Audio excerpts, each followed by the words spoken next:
What's up, Sarasota? It's Felipe Colón. Trey Martell. Donald Carlson. And we're here for Sarasota SpeaX Podcast today with our special guest, Jaco of Uppercut Fitness. Aaron, thanks for coming today. Thanks for having me, man. What's going on? Not much. And listen, we're going to get right into it. Tell us about Uppercut Fitness and why Sarasota needs to know you. Well, I mean, first off, if you have kids, your kids got to know me, because if you don't, the kids in my gym are going to end up beating the shit out of your kids, for one. But no, we got good kids. You know what?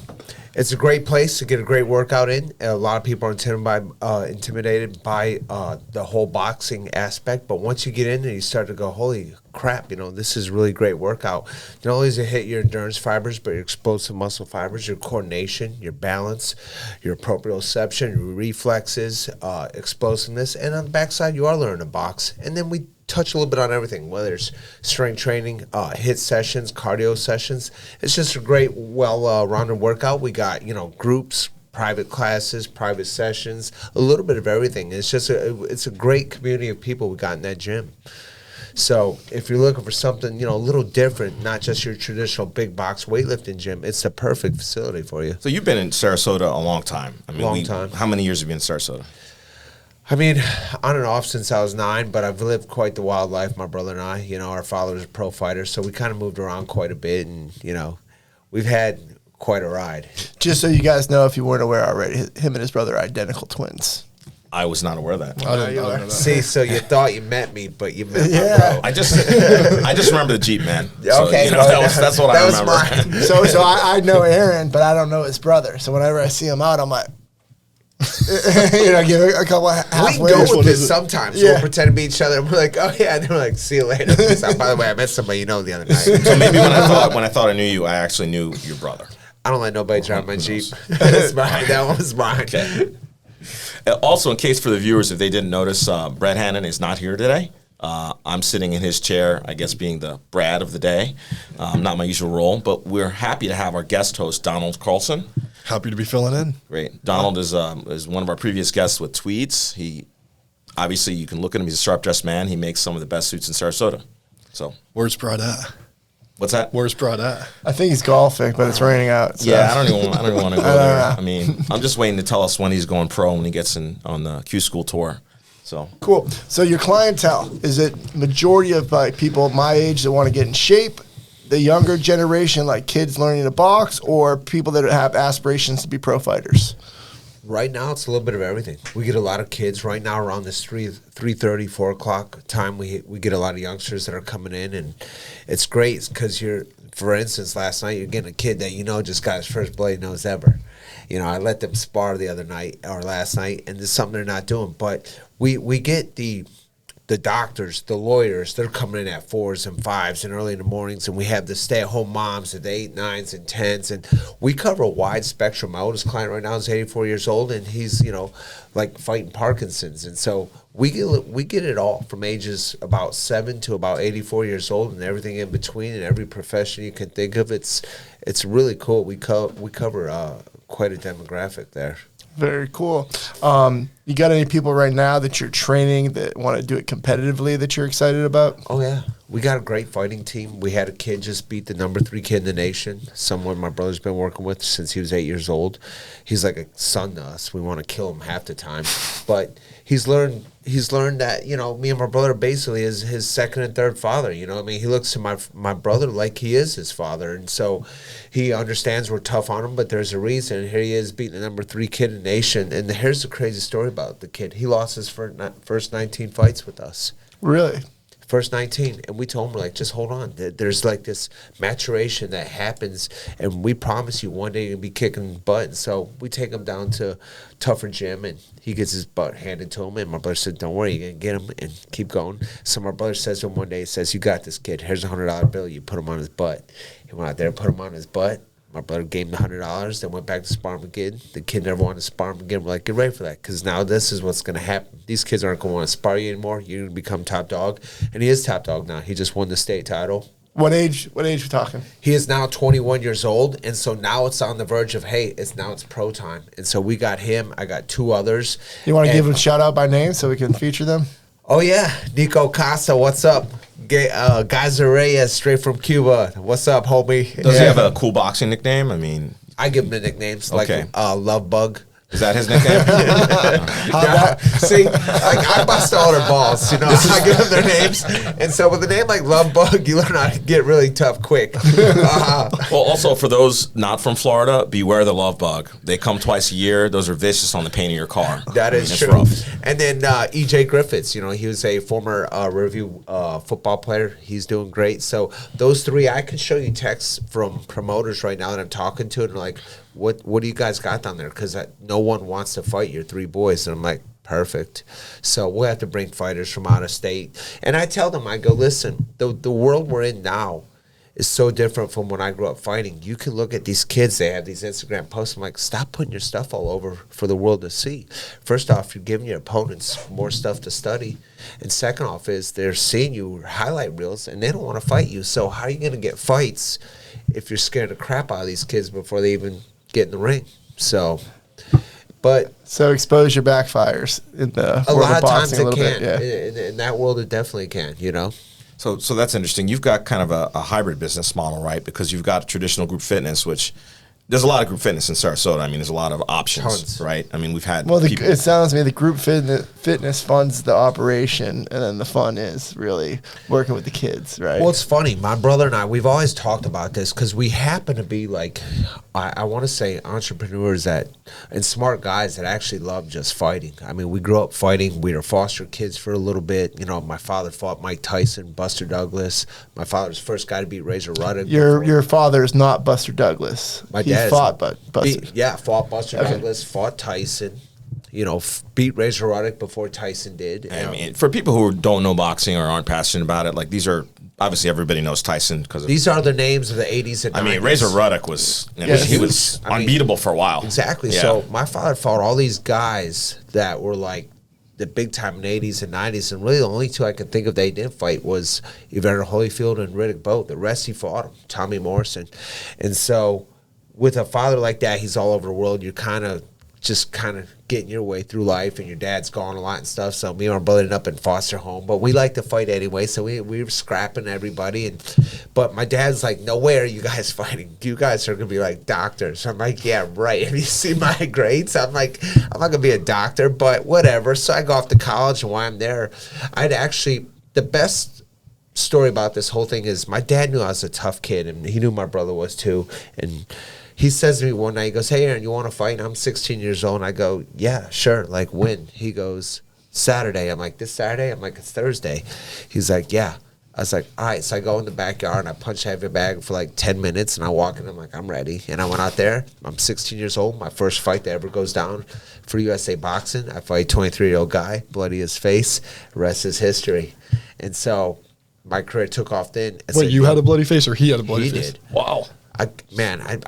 It's funny. We call them mitt champs in the world. These guys get on mitts and they think they're ready for next level. And they get out there and they see a kid that kind of grew up fighting and can move around. And I was just tagging this guy. And I mean, it's funny because I'm a 16-year-old kid now. At that time, I'm like 142 pounds, like skin and bones. And I look across the ring, the guy's got a hairy chest and tattoos. And I beat the crap out of him, and it was cool. I'll never forget how hard he punched me. We go out there, boom, he punches me. I'm like, "Oh, this is serious. Here we go." And then I just stuck it to him. It was really cool. So at that time, you weren't like practicing much. You were just like saw my brother and our friends, and like I said, you know what's funny? Me and my brother are nice guys. We never looked to go get in a fight, but when it came our way, we sure didn't try to walk away from it either. And so we had a chip on our shoulder. We didn't have a lot of money growing up. We were, like I said, foster kids. We kind of went around from school to school. We did I know we did 5 schools in 1 year. So it kind of makes you tough. And so at that point, I'm like, okay, listen, I'm not going to walk away from this. I'm here to stay. And so we kind of had that chip on our shoulder, but it kind of helped us, and it put us where we are now, And so... Now, do you think, even though you're growing up at like a disadvantage to a certain degree, moving around, coming from poverty, can you talk about what it was like to have a twin brother alongside of you? Best. Yeah. So it made everything all that much better because you had a ride or die, right? Listen, and I talk about it like it's a bad thing, but it's not bad for kids to go through adversity. Yeah. You're going to have adversity in your life. You may lose a job. Your job may move you. You may have a breakup. these things make you stronger. You know what I mean? But having a twin brother by your side, oh yeah, listen. I mean, if you were gonna jump my brother, it wasn't. I mean, I was gonna be there. We're gonna have each other's back. Yeah, without him, I do say this, and he says the same thing. Because of the world we grew up in, of insane, it's crazy to talk about, but violence and drug abuse everywhere, we'd be dead if it was just one of us. The two of us kept each other alive. And he was the one who was like the, angel on my shoulder, hey, Aaron, don't do that. And I'd be back there going, yo, Aaron, like, Adam, let's not do this, you know what I mean? So, and he says it too. If we didn't have each other, I'm not sure if a kid can make it through what we made it through, some of the things that we endured in our lifetime. But we love it now. We look back on it. It made us who we are. Awesome. And are you guys business partners now? Or hell no. No. Okay. I knew that you weren't for a while. So here's the great thing now, and I can tell a million stories. Him and I decided we're going to be business partners at one point. We're 30 years old. Let's open just the greatest, grandest gym ever. So what'd you name it? We should have called it like something like the KO Bros, where they KO each other. We go to a Shaner's Pizza. Yeah. We go there down in Gulfgate. Yeah, right. And so he's a good friend of ours, Shane Raw. He played in the MLB, and so we go there. I roll up in there with my posse. My brother rolls in with his posse. I had my gym. He had his gym. We're talking business. It took about 10 minutes. My brother hits me with a fucking beer, right? We get up, we start duking it out in the restaurant. Our friends get involved. I mean, it's crazy. Rolls on the sidewalk. Last thing I remember is looking up at a family. Me and my brother are on each other's back, and this family's eating pizza looking at us. And literally, they show up at my gym 2 days later like, okay, so listen, we want to train with you guys. I'm like, okay, kind of awkward, but sure. And they go, can you just talk to our kids about that? And so it was so funny. The kids come and I go, hey guys, see any good fights lately? I go, listen, y'all caught us at a bad time. We don't do that kind of stuff. That night we did, obviously. But that was the last time we gave that a go. And so we always say we're both kind of alpha males. We both have an idea. And I said, I'll race you to a few $1 million and let's see who gets there first. And so it's been fun. He's busy. I'm busy. And truthfully, too, if he wasn't busy or successful, I don't think I'd be happy. He has to be successful and busy if I am too, and that's what makes me happy. Cool. Yeah, so we understand that you got a suit from the guest host at one point, Donald. And it's funny because I'm not a suit guy, and he was bragging about his freaking watches and shit. And look at he's all druid up in nice clothes. I could never do this. People be like, Aaron, what are you doing?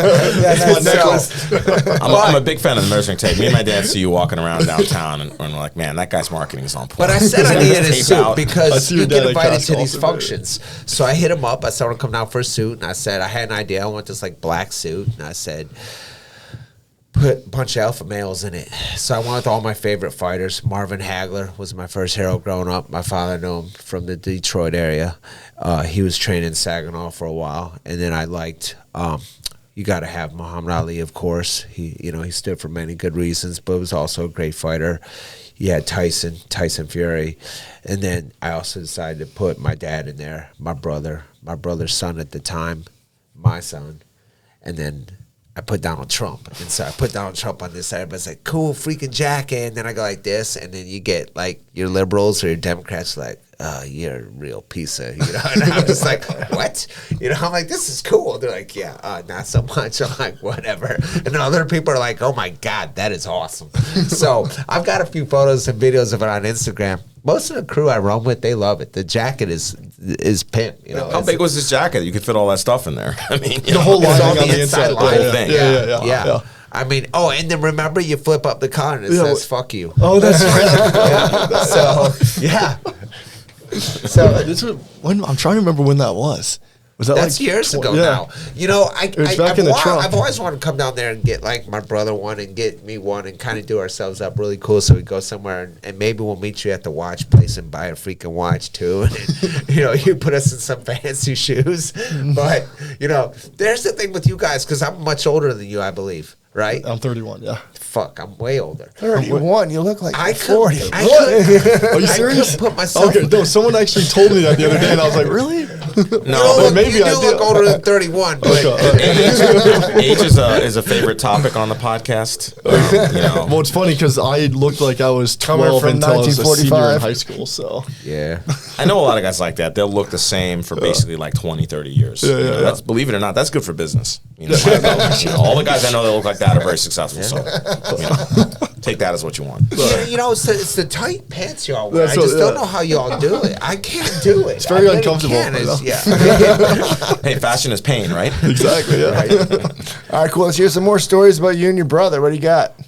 God, what do I got? What's some of the best stories? I remember you told one about the pool when I used to come to the boot camp stuff. What do we do at the pool? I don't know. I remember laughing though.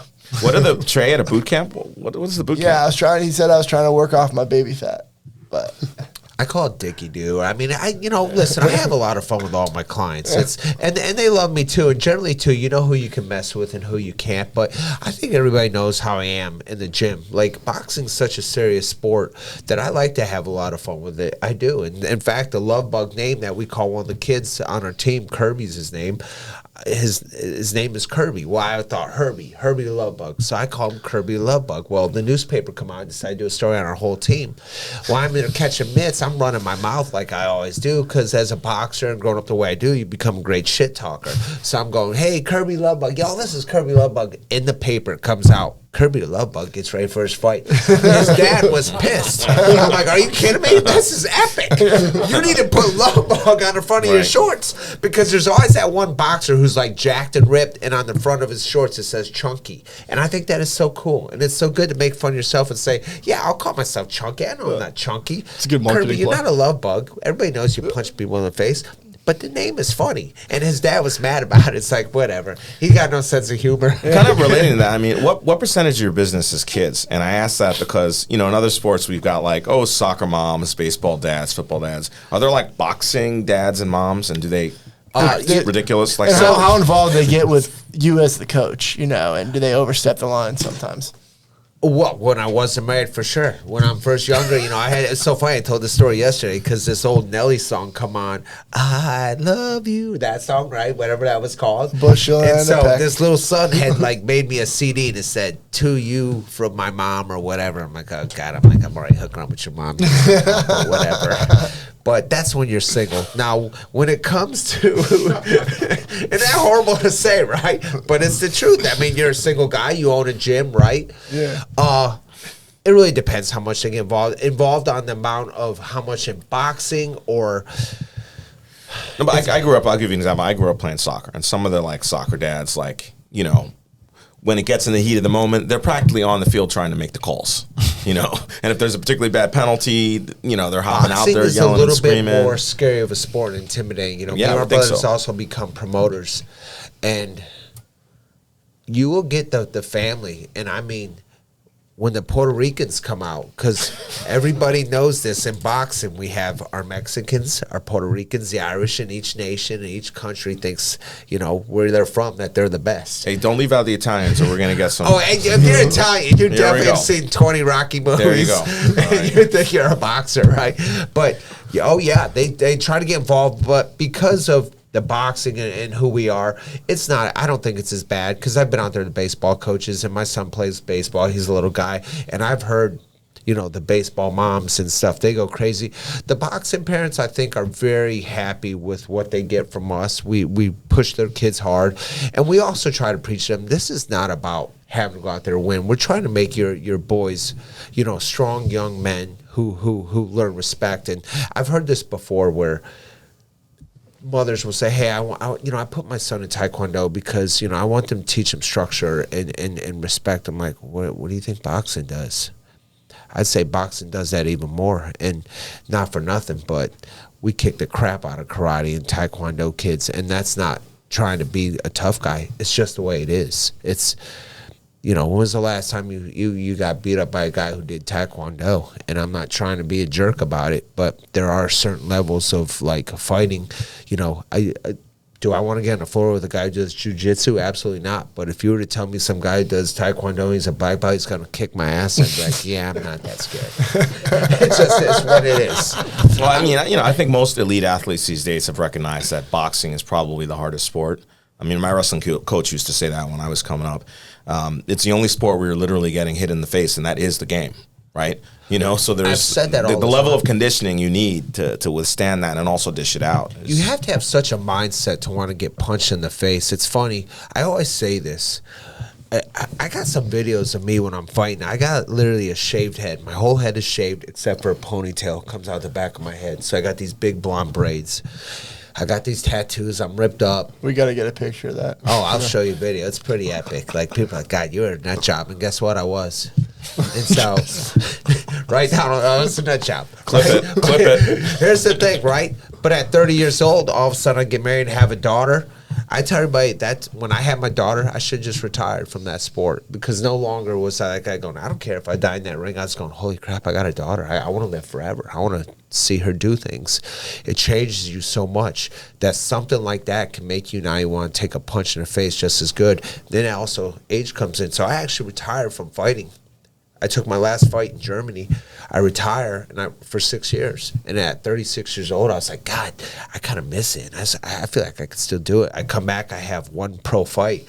I KO the guy in the first round. And then Kelly Pavlik, who's ranked #1 in the world, calls me and says, you want to fight? And I said, yeah, sure. When? They're like 25 days. I'm like, I'll be there. Now, being 6 years removed from the sport with only one round under your belt, I got my ass handed to me, you know. But So it wasn't a George Foreman story? You didn't make the triumphant? God, you know what? Every fighter does that. We all want to do that. Everybody, That's right. crazy about the sport, because we all have dreams of this, right? That we're gonna become this world champ. It is so hard to stay away from injuries. Luck is in there. Confidence. The one thing I will say is about my brother and I, and even my father, which is kind of cool. My brother and I especially, we never hired a trainer. Me and my brother trained ourselves. That's pretty neat. And to sit there and go, man, I trained myself, and I still made it to fight the #1 guy in the world, and so did my brother. And that was with everything else we did, you know, holding jobs and building businesses. If you decide to be a fighter, my advice to you is you better do fighting only. You're not going to be able to have a family, and you're not going to be able to have some grand business that you're trying to build, because your attention better be on fighting. Here I was trying to be a family man, grow Uppercut Fitness at the time, and it's probably close to the time when I met you, and then also, you know, try to be a fighter, all these things. You can't have that.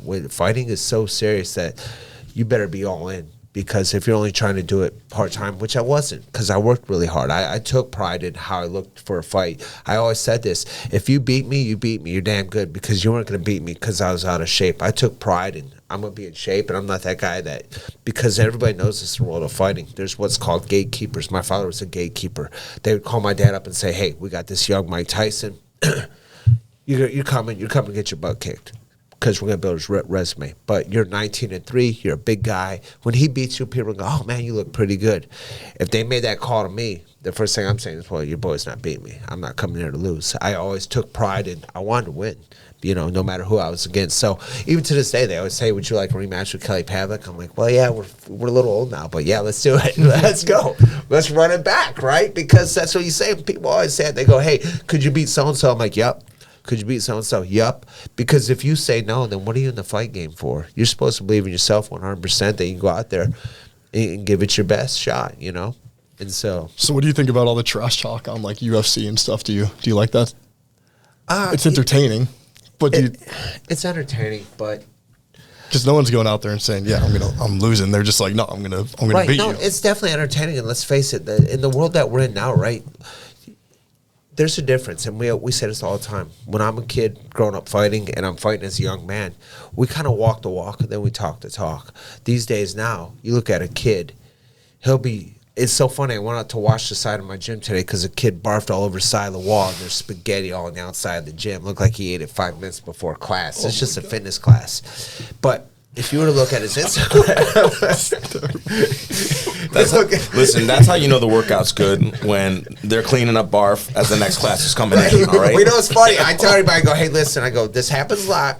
About once every 2 weeks, somebody gets sick because it's new. You got all this stuff. Your body's one huge electrical unit. Get ready. It's going to challenge you. And this kid went out last night. I saw him get sick. I always tell him, run out to the side of the building, go in the grass. He ran out on the side of the grass, but he also ended up getting something on the building. It looked like he ate 5 minutes before class, which that doesn't help. But, you know, it's just one of those things that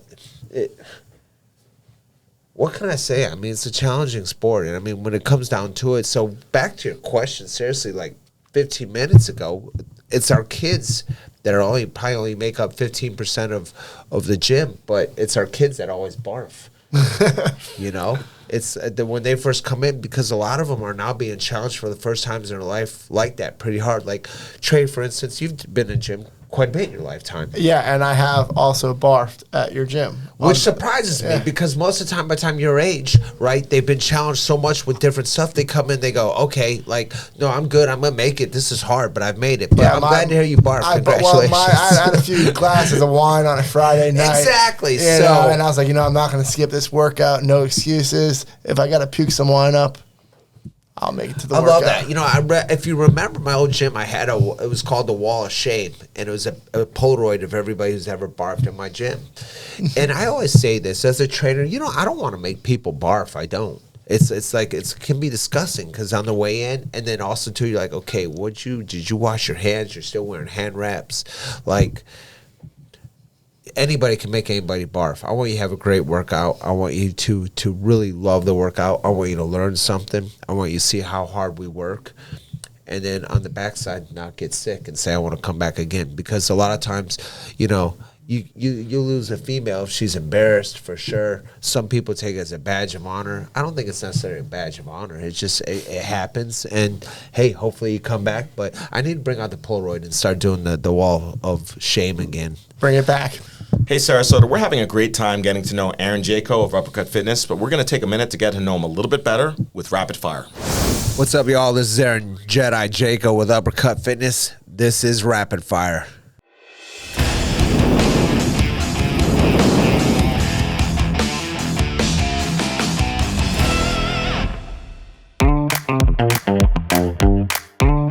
Madison Square Garden. Let's get ready to rumble!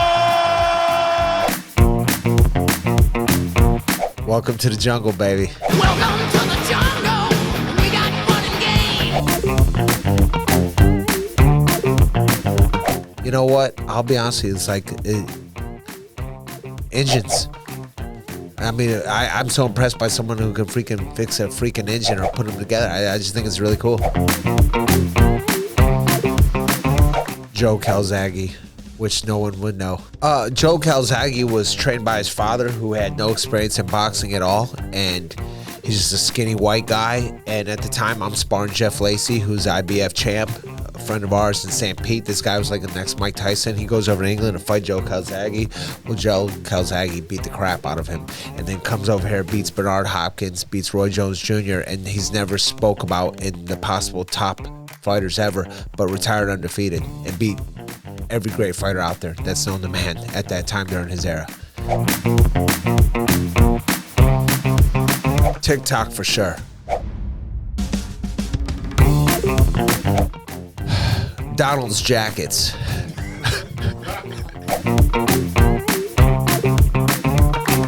Jeep Wranglers. I like them. I got a couple. I've had a few in my lifetime. On my beautiful one right now, I'm putting a Corvette engine in it, and I'm just trying to find another reason to buy a sweet one and tell my wife it's actually hers when it's not.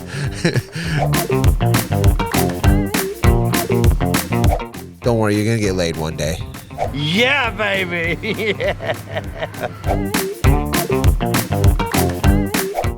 Oh. I actually hooked up with a chick one night after I sang it, and it was Sweet Child of Mine.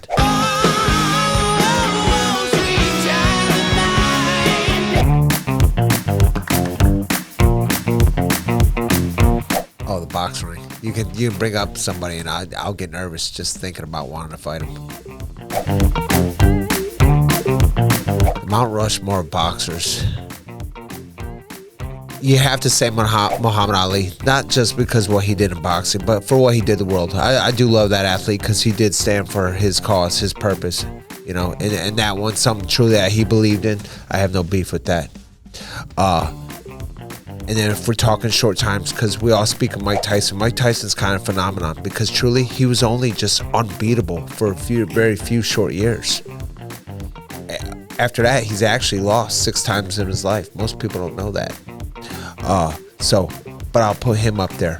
Let's go ahead and put Joe Louis up there because he's also another great fighter who did a lot of great things for this country. And then the IRS and the United States government turned around and burned him. He actually stopped being world heavyweight champ for a while to go to boot camps in different army bases to bring up morale that the champ is here. And when it was all over, said and done, he walked away from all this money he could have made, and they turned around and just killed him for taxes. And to me, that's just ridiculous. The fourth guy would probably be, let's just say, you know what? You got to go with like a Bernard Hopkins or even a Floyd Mayweather because he was 50-0.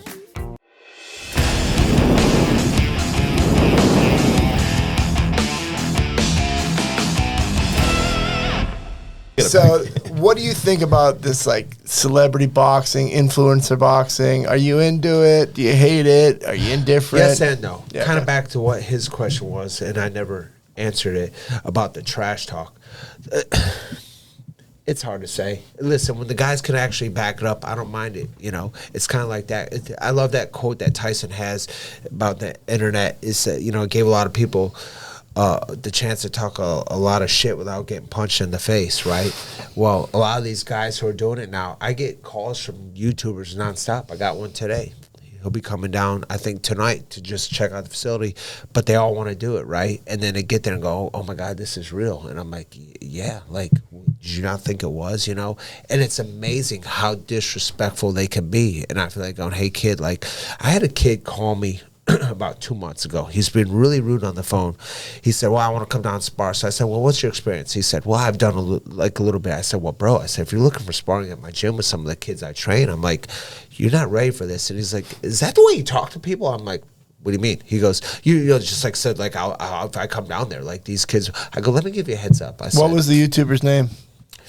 I don't want to say it, but You I can can tell you just this. say it. You can say His it. dad is an influential doctor in Lakewood Ranch, so I'm thinking, all right, this little shithead is a little, probably going to pull up on an awesome BMW, never had a blister in his hand, has never started a lawnmower, right? And he thinks he's coming to my gym where I got the kid who just escaped Cuba to come over here to fight on our team. And the mighty love bug. Yeah, Right? and you want my kids to be nice to you. I got So I said to him, Scarface. I said, all right, listen, bud, let me start this over. Hey, buddy, what's your, level of boxing? Come on down to my class, and then I'll see where you're at. And when I see where you're at, I'll put a little 12-year-old in and tell him to go easy on your ass.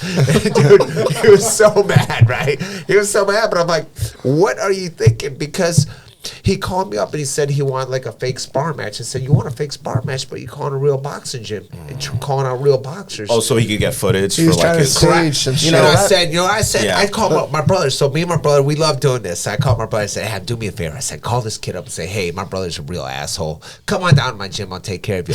Put him in with like your chubbiest little guy and just let him pummel his ass. And then make our kid famous on YouTube. Or, you know what I mean? We're going to make you famous by letting you come down and look good against one of our kids. Wow, since you think you're already famous on YouTube, why don't we just beat the shit out of you and hopefully our kids get a lot of views. Thank you. I mean, that's how I see it. But it's just, listen, the Jake Paul thing, I will say this about Jake Paul, and I said this for a long time. I won money on his fights. He tries hard. Who was the last guy who just fought? It was like the quiet dude in the trash talk. Like, he doesn't give him much. You know what I'm talking about, right? Was it Logan Paul, maybe? Logan Paul fought. I forget who it was, but they had was some it? good fights. But here's the problem. Jake Paul is a clever guy, obviously, right? He has not fought a true boxer yet, except for Tyson Fury's younger brother, who was not even a true boxer. He was actually a star off reality TV who decided I can also make some money boxing because of who my brother is. He's not a legit boxer. He's a C- boxer, and he could beat him. But Jake Paul is really smart at choosing his opponents and choosing guys who aren't worth anything in the world of boxing. We always say this in the world of fighting. It's who you fought, right? Not what your record is. Because there's guys out there. When I first come out of the gates, I think I was 10-0. I was ranked right behind Roy Jones Jr. My first fight, I come out of the gates. My first fight was for Golden Boy Promotions in Tallahassee. I go up. I scouted this guy. He's 2-0, KO's the guy that night. I'm like, all right, big guy, undefeated. I'm like, man, I'll whoop his ass. I KO'd him in 74 seconds, my pro debut for Golden Boy Promotions. My second fight, I go to West Virginia. They're like, if you can box, you'll beat this guy. He's 3-0. I outboxed him, 3-0. So it's who you fought. And I always say this, like, there's guys out there, one of my toughest fights, no bullshit, the guy was 6-18. And when I looked at who he fought, I was like, oh, my God, I'm in for a fight. Because this guy went to war with all these tough guys. So I go out there, and I beat him. Outboxed him. It was a good fight. Very next fight, he beats a guy 19-0 right after he beat me. Now, the guy who was 19-0, his managers looked at him and said, oh, look at his record. He's 6-19. They weren't clever enough to look up who he fought, how he went. He's not getting KO'd by these guys. He's going the distance with them. He's getting his training in the ring against like studs.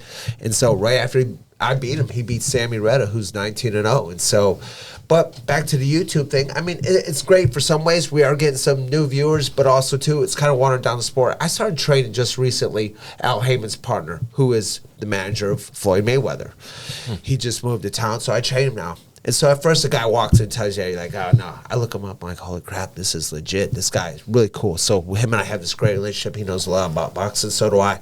He spun it to me this way, and he has the right, and we always thought so too. When you're a UFC fighter, you fight for UFC. The problem with the world of boxing right now is can you all name the heavyweight champ right now? Anybody? I know what you're talking about. We don't know. There's no promotion. There's no WBC. centralization. There's the WBA. There's the IBF. There's WBO belt. And everybody's like, who's the champ? And then also too, it's not on regular TV enough. And when they do post it, they'll post, oh my God, check out this from the 1979 Ali versus Frazier. And it's like, okay, but that was 79. Put on some of the new stuff so these kids can kind of start seeing who they are. When you fight for the UFC, you're a UFC fighter. When you fight in the world of boxing, it's all over. And also, too, the guy was interesting. He told me, he said, Aaron, the problem with boxing right now is these fighters are asking for way too much money. And although they're great, and if you're a huge fight fan, you know who they are, they're not a household name. And you can't pay them that. So now there's going to be less and less huge shows, and these guys are going to be sitting on the shelves while UFC is, still taking off. But also the next generation of fighters, they look around. What do you think they'd be more attracted to, UFC or boxing? I mean, obviously UFC. Now, also, let me ask you this. Yeah. So all the hate that Dana White gets for not paying his fighters enough, he also offers that central figure that drives the sport forward. Do you think boxing might be best off to take a note from his formula for success? We have this conversation a lot in the gym. First off, Dana White pays those guys a lot of money. His champs, last time I checked, are driving some pretty fancy cars and have some freaking big houses. The problem is they look over at boxing and go, I want to make what Floyd just made. Well, yeah, but you can't, because first off, you got a bigger card. There's a lot of fighters, and if Dana pays everybody what Floyd makes, well, then that company goes under the same way boxing is going under right now, okay? And so you get what you bring to the table. Ronda Rousey said it best. They asked her one time, they said, do you think it's unfair that the WNBA players are not getting paid what you get paid because you get paid a lot? She goes, no, not at all. She goes, I put butts in the seats. That's why I get paid what I get paid as a female fighter. If you're putting butts in the seats and you're selling pay-per-view, you deserve to get paid. But last time I checked, too, I like Dana White. Dana White's a smart businessman. He gets incentive for KOs, right? Fighter of the night, stuff like that. And last time I checked, those fighters make a lot of money. They do. They get too big for their britches sometimes. It's funny we talk in perspective about money. It's, at the time when they first start out, they love it because before, it's amazing guys who fought for free or fought for very little, all of a sudden think they should be paid, $10 million a fight. And it's just not the way it is, because company would go under, and then what are you doing now? You're boxing with Kimbo Slice in their backyard for $200. It's like R.I.P. Kimbo. Yeah, right. Hey, if you haven't watched those YouTubes, then you don't watch fighting on the internet. Sorry, yeah, right. Everybody's seen Kimbo. I think I saw my first Kimbo Slice introduction on MySpace. The clips used to go on MySpace. Yeah. You know what? These guys, listen. They're making good money. They need to stop crying, because go find another venue then, And I kind of like how Dana is, because Dana will tell him. He's unapologetic. I love that shit. I do too, and I love that. And that's kind of the way I've always been my whole life. But these guys, here's the thing about money, too, in the world of fighting. Some of these guys are coming up from nowhere, right? People always ask me, like, did you make a lot of money? I'm like, yeah, I did. Because guess what? $1,800 in my pocket for KO a guy on a night. That was a lot of money to me at that time in my life. Would I do it now for the same amount? No. But I fought 2 pro fights 16 days apart because they both paid $1,800. So in my head, I'm going, man, I just made $3,600 in 18 days. And I also got shredded in the process while doing it, you know, and doing something I love. It's always perspective where you're at. Some of these cats are sitting there saying this money sucks. Well, guess what? Some people in this world love to have that payday that you just got to go out there and do a sport. You know, you're a pro athlete, act like one. And if you want to make more money, put some seats, you know, some butts in the seats and sell some pay-per-view tickets, and then you get what you deserve. Or invest the money you're making. Right. Is boxing like other sports where we have a mutual friend who was a pro athlete for 10 years, and he described it to me like this. Every year a class graduates, he's a basketball player. And everybody wants to say they were a pro basketball player. So these kids who don't know what the job entails are willing to work practically for free just to get to that level and be able to say they played professionally. Whereas he knows exactly what it's going to be, and he knows he's not doing the job for that amount. So it kind of keeps a lid on the earnings until you get to the highest level. It is. I mean, first off, everybody in the world of fighting thinks that you're making a ton of money. You're not. Your first few fights is in the hundreds. Then you get up in the thousands. And then also, too, like, me and my brother were pretty popular dudes. Once we'd gone pro, especially in this area, the promoters loved us. We were popular dudes. We were nice guys, had a lot of friends, put a lot of butts in the seats. So you start making, if you're a smart guy, you can definitely get the more revenue by putting more butts in the seats and making deals with the promoters and saying this is how many people I'm bringing. Some of my favorite things of fighting was those parties the night of. It's just I remember those. That's probably what I miss most about fighting is going up there with a couple hundred people, and then literally we would just have the time of our life afterward. One of the best stories ever is me and our brother leaving one night, and these guys kind of start talking trash to my brother and I. So me being me, I can't listen to someone, right? So I'm just gonna kind of like this guy's turning around talking to my brother, so I stand there, he bumps into me.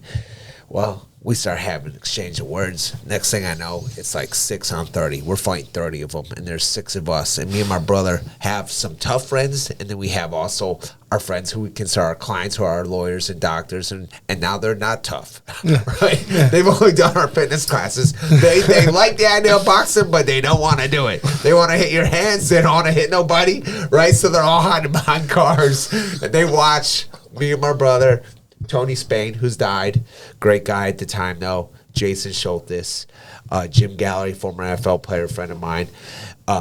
We fought like 30 dudes for like 10 minutes, and it was. Where is this? Robarts Arena? This is a la carte pavilion. This was unsanctioned. Unsanctioned. This is for free. This is free. This is free now. And this is after I've already fought in the night. Pro bono. And so it was so great. We go back one time to venue. This guy goes, "I love you and your brother because you guys will get in the ring and fight, and then you'll go out and you'll fight again." And I'm like, "Yes, encore, encore." But yeah, it was. There were some good times, man. Those nights after the fights were just excellent. So what you miss is the lifestyle. But to an extent, you still have that. But it's just a different, yeah. You know what? I think as we get older, we miss the excitement. It's why fighters have such a hard time leaving. People ask me all the time. They say, "Would you fight right now?" I'm like, "Yeah, absolutely." Well, dude, where else are you going to get that adrenaline rush? And that's why I tell everybody that was my drug, and that drug you can never replace. That's why I think athletes have such a hard time turning off the lights, and especially fighters, because to this day, my dad is 69 years old next month. He still think he'll whoop my butt. You know what I mean? And I have to get in the ring some days, and I'll talk mad shit to him and like pepper him and mess with him, and we have fun. But for 69 years old, another 69-year-old would get his butt whooped by him. And my dad probably beat up most 40-year-olds. He's getting a little too old for any younger than that. But my dad's still a tough guy, and he's still talking about, man, I could still fight. I'm like, dude, you're 69. But we just would love to fight, and we have a hard time. I think that excitement of different things you do in your life. I gotta tell you, the craziest thing that happened to me this past year, I had this moment of like build up. The closest I've come to that was buying my daughter a car this year. And it was just like so much excitement and anticipation of that excitement of her seeing that car. And I kept telling her I was going to buy her a Subaru, which women don't want to be driving a Subaru, right? Young girls especially. And well, I lived in Vermont, and young girls do like Subarus in Vermont. I will tell you that. but they're lesbians. That is, you can speculate that if you want, but I mean, the Subaru is the unofficial official car of Vermont, and everyone It was loves cool Subaru because of all persuasions. Anyways, back to his daughter, Felipe. Not your. But that floozies build up in of that Vermont. car for her, I bought it for her 3 months prior, and she didn't know what she was getting. And here, meanwhile, I bought my daughter a Beamer. Yes, she's spoiled. Just for that. And when it was over, it was kind of like after one of my fights, it's like, what's next? You know, you just try and look for that what's next, that excitement in life. And it's like, but I got to tell you, that's kind of how boxing trainers carry on, is through our youngsters coming through the gym, building their careers, because some would be so satisfying for us to build a young champion, and also too the kids that come to us and say we've changed their lives and that they're off and doing better things. You know, one of my best fighters I got straight out of what's a juvenile correction, you know, it's like his dad brought him to me. He's like, I don't know what to do with him. I'm like, leave him here with me. And for 3 weeks, he didn't say a word to me. It was so funny. I told my wife, I went home one night, I had dinner with my wife, and said, hey, babe, I think I'm going to beat the shit on Nico. I'm like, he's just disrespectful. I'm like, he, doesn't know how to say thank yous. He's never, doesn't talk to nobody. I think I'm going to beat him up and let him have it.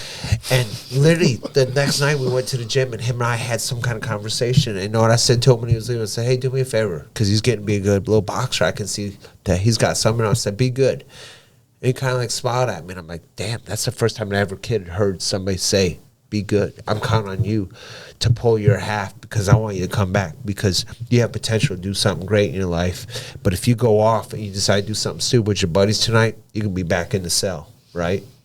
And since then, that kid's been so good. We take him out to eat. In fact, it's like, it's weird. He's like cutting his pizza with like a fork and knife, and I'm over there. I'm like, what are you doing? I'm like, you little weirdo. Like, put the utensils That's like an away. aristocrat Yeah. move. And then he goes up and he like gives my wife the kiss on each cheek, and other people are at the table. And I'm like, where is this coming from? And he's such a good kid. But the way you change people's lives through what we do is pretty dang awesome, man. I ain't gonna lie. The kids that come through there, me and my brother love them. They're all like little brothers to us. We don't look at them as their dads. We're their big brothers, and we're just having fun and busting their chops, and it's a good time. That's cool. Talk about how it is to have such a passion for your sport and be able to work that as a career and make a living off it at the same time. I gotta tell you, when you lived your life that you wanted to live as a young kid, when we were broke as hell, and I mean broke, like I would lay in my bed and I would play like Aerosmith Dream On and some of them songs that kind of stuck in your head as a kid. I'm a little older than you, so you probably never heard that song, but They call that classic rock. you're into Hanson and shit like that, right? Wow. Anyways, I wanted to be a fighter my whole life when I saw my dad doing it. And so to grow up to actually do it, and then also to not only are you making money from doing it, but it's also your passion and something that you truly love. It's crazy. For the fourth week in a row this week, I'll have over 70 sessions that I've done. And as a trainer, if you've got a great business and you got a good model, you can make some serious money. And so to be where I am, and I say this all the time, and I know people have got it worse than me and had it worse than me and have seen some terrible things in my life. But for me, my brother and I, to be, at one time in our life, foster kids and kind of have broken homes, and our mother died of a drug overdose. To I live in a $2 million home now that I just built, a dream home, me and my wife, and I have this beautiful little son who's 6 years old, and I have this 16-year-old daughter who's just thriving, and have these nice things, and it's all through hard work and passion for what I do. I mean, that's winning. I mean, that's freaking Yeah, an killer. extra sense of pride because you came from less than. So Yeah, I understand that. And again, too, I don't know if I'd be where I am if I didn't come from less than. I had to be there, and I think a lot of people have to be there to get where you're going, and also see that side of it, because it's put such a fire in me that I was like, I'm never going to have my kids go through what I had to go through in my lifetime. I'm going to make sure of that. And then also to be able to give it to other families and, talk to little youngsters who have maybe a tough family life as well, because we get them all. We get the kids who are privileged and the ones that aren't, but also take the ones that aren't and say, listen, I know that somehow you got here tonight on your bike or whatever, and this kid just rolled up in his Beamer, but don't worry. You'll be okay. You know, I tell the young kids all the time, one of my lines is, you can be a millionaire by making sandwiches, but you better make a good sandwich and you better show up every day. But you can do it in this area. That's a great segue to kind of what my next question was. You know, you have a really inspiring story, and I know that we often talk about Sarasota we're kind of a fractured, diverse economy here. There's lots of little things that are going on in Sarasota, but not like really that many big things. Yeah. One of those little things is the fitness and sports industry. It's becoming a bigger thing actually with IMG and all that. Yeah. What would your advice be to younger people who want to be entrepreneurs in that field, whether it's someone who wants to start a tennis coaching business or group fitness or boxing or whatever? I mean, you must have some things you've learned along the way, and also talk about the broader fitness and sports community in Sarasota as you've experienced it. I mean, first off, the gyms are out of control. You know, they really are. I would tell anybody this: don't think on day one that you have to be big, and because everybody thinks they're going to open their gym and people are going to come flooding in. You don't have to start big. The bigger you start, the more people you got to get in. You want to bust out of your space that you're in right now. Start small, fill that space up, go bigger. Kind of like our boy Donald here, right? Oh, great point. Starting with the truck, yeah. Exactly. 100%. Okay, so I started in my carport, one heavy bag hanging. Then me and my brother signed our pro contracts, right? And that's where Golden Boy signs us to our first fights. And we're in there training, and our friends come in. We kind of start training them there. It was a smaller facility. And then, you know, we start going, okay, we can go a little bigger and a little bigger and a little bigger. And it goes like that to the point now that where I'm at right now, that location, I'm getting ready to add 2 stories. And so we're putting a weight room on the bottom floor, the boxing on the second floor, and the third floor is going to be a pickleball court and basketball hoop. So it's that's rooftop. cool. And so we had it drawn up, and man, when I saw that drawn up, I'm like, I thought I was working hard before. I'm like, I'm working even harder because there's a couple pieces of equipment I really want. It may not be in that budget, right? So people are like, you're crazy, man. I'm like, I am, because when I see something, I put my mind to it. For young people, don't feel like you got to get a huge place. Start small, start little, and build your following. You're still in the same spot, right? When you cut off. Yeah. Okay. Yeah. And so you're gonna renovate the building or what? Yeah. You're gonna knock it down? No, we're building a building over a building. Yeah. We're going up, baby. Yeah. We're going up. And so, yeah, need a so roof. people starting out, start like that. You may want to get your feet wet somewhere. Find someone also, too, who's willing to take you under their wing sometimes and give you a great rate to be in their facility, possibly train them. There's nothing wrong with, even if they're really young, starting with just even getting your feet wet by training your mother or your friends or your family, sometimes even for free, obviously, just to get feedback so they can say what you want. But I think one of the worst ideas is buying into these franchises. I mean, I look at some of these franchises. It's not to smash anybody else, but I see people paying $300,000-$400,000 to be part of a franchise, and they're giving you a national database of the workout of the day, and giving you about $50,000 worth of equipment, and now you're $300-$400 in the hole, and that doesn't count your overhead at your facility already, and you're just looking at a big nut. You know what I mean? I think you start small and you build it from there, and you really try to find your niche. You know, if you're great at something, go with it, and then also don't limit yourself to who you train. I've had trainers come to me and say, "Hey, I just want to train kids." I'm like, "Okay, well, you're gonna be busy from 4 to 6:30 because they get off school and then they gotta go to dinner. So, all right, good job, good luck." I was like, don't say that. Take anybody who's willing to train with you. I mean, if Trey is, sitting here trying to sell a roof to somebody, right? And I come out here and he says, I will not sell a roof to a guy who's got a full sleeve tattoo. Well, I mean, that's so stupid. Broaden your range of who you're willing to work with. Find a way that you can work with everybody, but start small. And that's the way to do it, because we all know that most businesses fail within like 3 years. And I think a lot of time, especially these days with the cost of things, that overhead really gets them. And before you know it, they're like, this is just a battle. I cannot win. And then doors are shut. Yeah, build the clientele before you take on the big nut. Yeah, so we get to this question on every episode. With all the roundabouts, you've been here quite some time, all the roundabouts going up in Sarasota. Yeah. What are your feelings towards them? Do you love them or hate them? I like them because every once in a while you see a car ramp one and it goes, it's on Instagram. Yeah. We've seen those videos. Yeah. That's like epic, right? Because if you're going to hit it, you might as well hit it full speed and see what you can do, right? But, yeah, no. They suck, especially for young drivers. Yeah. My poor daughter, I buy her this car and I take her to roundabouts and she know how to do it. I'm like, oh my God. I'm like, girl, stop the car. Like, you're gonna kill us. Like, she had a hard time doing it, and then I taught her. I don't think everybody gets it.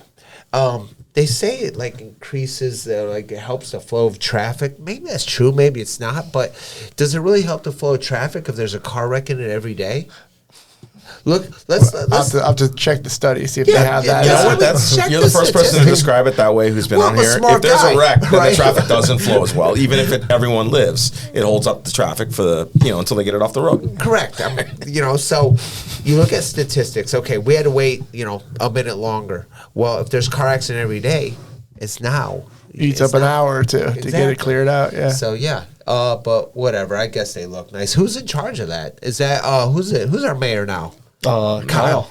No, Kyle just the new mayor was inducted yesterday. You know what? who Kyle, is it? he did his last act as mayor, and he gave 2 people the key to the city. His dad. One of them wasn't me, more importantly. Oh. I've been trying to get one of those. Who's the We'll new mayor? get you from the next We'll get him on the show. We'll get me. No, key. I I gotta tell you, I've always wanted to be sheriff of this town. Well, that's we're gonna get my key first, and then we'll work on that. That's a bit harder, and it's the county. Yeah, the county sheriff is a big deal. I just see me walking up to a kid's like headlight with my baseball bat and shouting, slow down, like movie walking tall. Slow down. Shh, you're not getting a ticket. Get out of here. But Got my vote. thank you. You gotta be strong. There you go. I love that shit. One other question. If you could give us advice on someone that that the audience needs to hear from to be on this show, do you have any recommendations on people that are interesting that we could get in that seat right there? You can't say your brother. I was gonna say I'm a biased dude. My brother's an interesting guy. I'm funnier, and he'll tell you that I am. Why do you think we called you? Exactly. God, who would it be? I have got a lot of interesting guys. Probably Ryan Caldwell, the guy that I just got, a recent client who is Al Heyman's business partner, Mayweather. He's an interesting guy to talk to, but I find him interesting because he's in the world that I'm in. But that's what we find interesting too, because most people wouldn't think that world exists here in Sarasota, because people think Sarasota is just a place where rich people vacation. You know what I mean, and retire. You probably hang out with Urban Meyer. Yeah, I have. I'm going to work on him. So. I do too. Yeah. And so he trains at the gym. Well, there you go. And so, yeah. Throw us in a 3-way chat after the pod. Because him and I can have those conversations where he knows I'm not trying to record him, and he's just a cool dude. And, yeah, so that guy. Urban Meyer would be great. Bobby Bonilla, he's a great guy. I've had some great conversations with him. He's one guy I've never met here. Urban, I met a couple times, but not Bobby. Bobby's cool. He really is, because we'll just talk about all kind of stuff. He loves boxing, loves to talk about boxing, loves to talk about sports, but he's straight legit with you. He'll give you the real answers on stuff, and he, good guy. I think for people like them, our audience would probably be most interested in, like, out of all the places in the world to live, and they could probably live anywhere, right? Let's be honest. They chose Sarasota for a reason. This has become the craziest melting pot of all types of people, but also stars. I mean, I can name some stars that have moved into the area that I'm like, oh my God. I saw Frank Thomas a few months ago. Hit us with a few. I think this is the kind of stuff that people who don't know. Brandy Love. Who's that? I don't know who that is. Who else? I mean, there's been just a ton. I mean, you hear about all these names. It's just like, it's unbelievable. You're sitting there and you're seeing these people, anywhere from, the Hollywood to adult film stars to our athletes. And it's just, I don't know what it is. Well, what's not to love about Sarasota? We all love Sarasota, right? Listen, I know people that move away from here and they come back and go, never again. And I say it all the time, and it is true, and we've all heard this cliche, but we live where people are on a vacation.